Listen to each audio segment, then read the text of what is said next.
Charlene Israel, two major abortion fights, two different outcomes.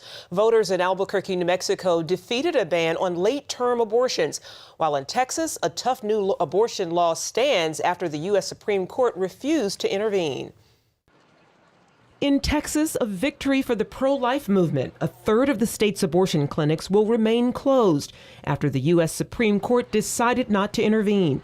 Back in July, the Texas legislature passed a law requiring doctors who perform abortions in clinics to have admitting privileges at a nearby hospital. 1 out of 3 women in Texas will now be unable to access safe abortion services. But supporters say making clinics meet higher regulatory standards protects patients. At the end of the day, House Bill 2 makes sure that anyone performing abortions in the state of Texas is doing so in a facility that meets appropriate safety guidelines. That is reasonable.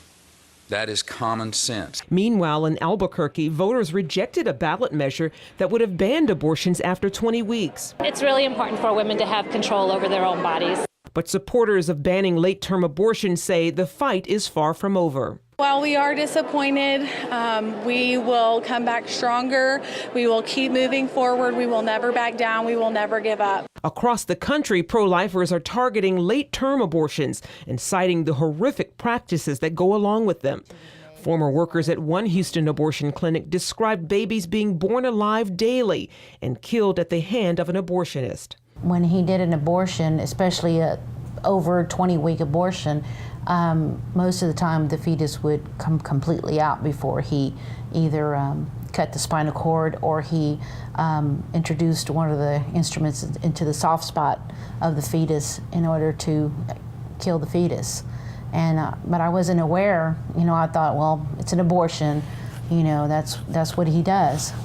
But I wasn't aware that it was illegal. And of course, the fetus would still be alive because it was still moving, and you could see, you could see the stomach breathing. When you saw this happen? Oh yes, I think every morning I saw on several occasions. The issue will likely surface in the 2016 presidential elections. Potential GOP candidates Senator Ted Cruz of Florida and Senator Rand Paul of Kentucky have both spoken out against late-term abortions.